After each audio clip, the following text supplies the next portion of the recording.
James Comer exposes another $40,000 check from James Biden to Joe Biden from China. Hello, this is Robert Romano, Vice President of Public Policy with Americans for Limited Government, dailytorch.com. Hit that subscribe button. Today, I wanted to share with you James Comer. He has a great video that is exposing another $40,000 check that comes from James and Sarah Biden to Joe Biden that appears to be laundered money. That's what James Comer is accusing President Joe Biden of doing when he was vice president and afterwards during Trump's time during office, of laundering money from his son's foreign investment schemes, where he served on various boards of directors. In this case, he's talking about a shakedown of a Chinese company. And this is just unbelievable. You got to hear it for yourself. Here we go.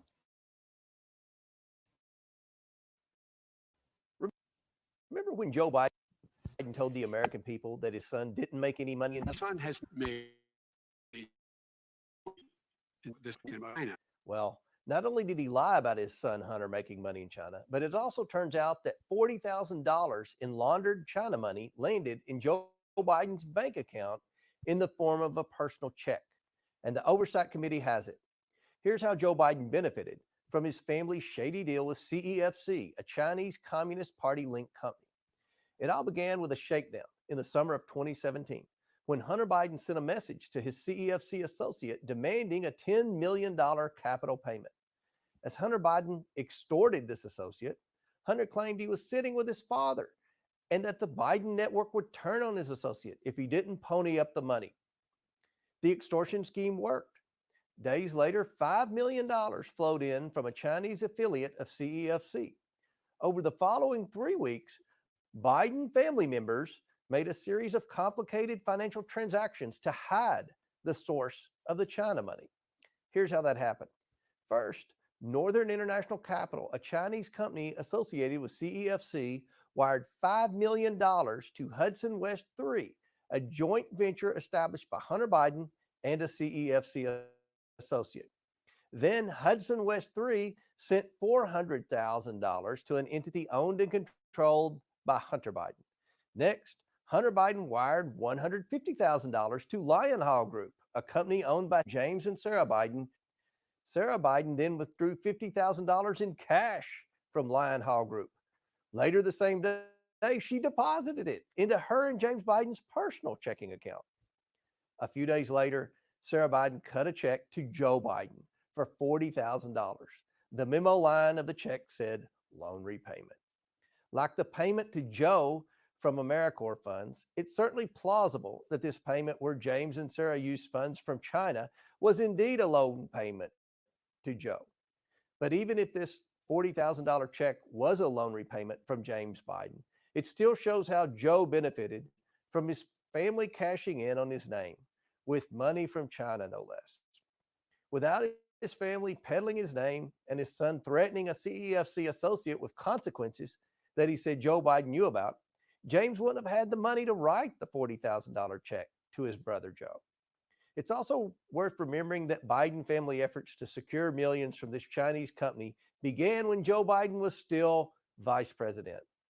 In taking funds sourced to a CCP-linked company that wanted to advance China's interests, Joe Biden exposed himself to future blackmail and put America's interests behind his own desire for money.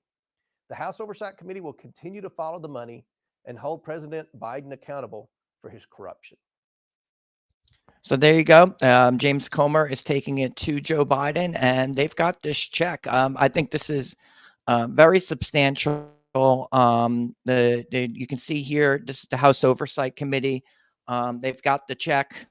This is on top of another check where you can see the complex system by which the Bidens were able to, via his son's overseas business dealings to, have money move back to the United States. This is the second such check that we've seen. Another one for more than $200,000 that went from, again, James Biden to Joe Biden, again for loan repayments. This one is in 2017. And again, comes after, coincidentally, at the time of this shakedown. And if you follow GOP oversight, you can get access to these kind of graphics that they include, which I think are helpful And it just shows a pattern of kind of, if nothing else, pay for play from the Bidens, but certainly gives the appearance of probable cause. Certainly, Joe Biden did lie to the American people when he said that he had nothing to do with his son's business dealings, that they hadn't gotten any money. Clearly, there's money exchanging hands. Clearly, the Bidens had something to hide. What was law enforcement doing about this was apparently covering it up. And so I find all of this particularly outrageous. I think you do too. I think the House majority, now that Speaker Mike Johnson is, has the gavel, 3 weeks. The only thing Republicans have lost right now in terms of the impeachment inquiry is time to bring this case to the House floor via the impeachment inquiry. I think they've got more than enough to go on if this is the route that they're choosing to go, vis-a-vis the House Oversight and Judiciary Committee investigations into the alleged bribery. Whether they can prove it at the Senate, and even if you did prove it, would you get Senate Democrats to opt in and vote for it? I don't think that's the point of this exercise. I think, but letting the American people know how the Bidens were able to use the influence of the office of the vice president, to enrich themselves, is something that I think Donald Trump was right to raise in 2020, and he's going to have to raise again in 2024.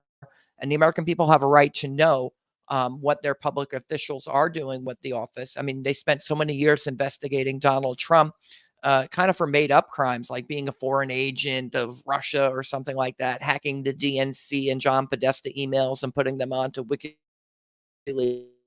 and so forth. Those emails were put onto WikiLeaks, but it turns out Donald Trump had nothing to do with that. And yet the Hillary Clinton campaign was able to get an FBI investigation into their opponent, probably to cancel out the investigation of Hillary Clinton for her own private server that had classified information. If you're going to follow the Durham report, John Durham, special counsel, who had found that Hillary Clinton had just had the FBI bring these types of charges and investigations against Trump to kind of cancel out her own political negatives that she had while her time as Secretary of State. And in the meantime, when it comes to investigating Democrats like Joe Biden, who may have been accepting foreign bribes, it seems like it was covered up. That's what House Republicans are alleging. I think they're getting to the bottom of it. They have access to all these bank records. In any event, we can go. This is just a quick stream. I wanted to show you what James Comer's up to. The House is back in business, and that means that the impeachment inquiry is full steam ahead. Let's see here. Here is Ken Dissing. Let's do something. Lip service does nothing. Yeah. So the House is going to move on this stuff. I think they'll be bringing an impeachment to the floor before the end of the year. Let's see here. Cheryl Fraley. I hope something does come, that this comes to a close soon. It sounds like they're just getting started with this investigation, but once they get to the floor and then you go to the Senate, then there's a set time if they do happen to vote to impeach him. Here's William Arthur. He says, impeach, lay it out, let all the Democrats expose themselves regardless. We will see it and how they vote. Yeah. So win or lose, and on the Senate side and on the House side for that matter, you want to bring this information to the American people. You want to let them know that the House takes these charges very seriously. Here is Betsy Burns. Hey, Betsy. Yes, the people need to see that Biden committed treason. Well, in this case, I think bribery is going to be would be the charge. Let's see here. Anita Appleby, Democrats having control of the Senate and the rhinos in the House isn't going to help when and if they impeach Biden. Yeah, and that's not unusual for although they're usually partisan affairs. Impeachments tend to break along party lines. What you're looking for is, will any Democrats vote for the impeachment? Maybe like one or two would. And would any Democrats vote to convict? Maybe one or two would.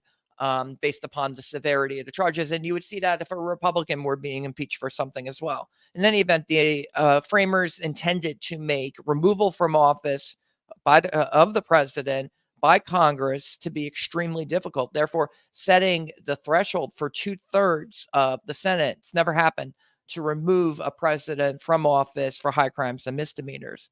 Even if Joe Biden doesn't reach that threshold of getting to 2/3, he's going to be acquitted. Like, that's the way to look at it. It's like, so if you're going to bring a case, it better be kind of unimpeachable. It has to be devastating. And so I think Republicans are, they're going ahead, they're getting these bank records. So there is some, I think, not, if not impatience, certainly people want to get moving with this. Why? Because it's almost 2024. And if you're the Republicans, do you really want to be dropping it into impeachment into the middle of the primary process and sucking the oxygen out of the presidential campaign? And does that make it appear too political? Can they get it done though before the end of the year? When they were, took them 3 weeks to replace the House Speaker. So as I mentioned, the House Republicans, the only thing that they don't have too much of left of is time. You have elections every 2 years, and so wasting 3 weeks, it can hurt in terms of moving. They're moving appropriations right now. I think they intend to get everything done before November 17, and then they're going to be moving on to this impeachment. I mean, I would look for it probably, after Thanksgiving or something like that, if they're going to move it. In any event, that's the update. Let's see, just a couple more comments here. Here's Richard Pullman. How you doing, Richard? He says, two-tier justice is bogus. And Betsy Burns says, I would like to see how McConnell votes. Yeah, the Democrats and the Republicans in the Senate don't want this to come up, Betsy. So I wouldn't be surprised if McConnell's a vote to acquit when you get to the bottom of it, even before he's seen any evidence. He's just spoken out. He doesn't want to see another impeachment, doesn't want to see the impeachment process used against Joe Biden. But I think that's exactly what's going to happen. And that's the commentary. This is Robert Romano, Vice President of Public Policy with Americans for Limited Government, dailytorch.com. Hit that subscribe button, ring the bell for notifications, and have a good day.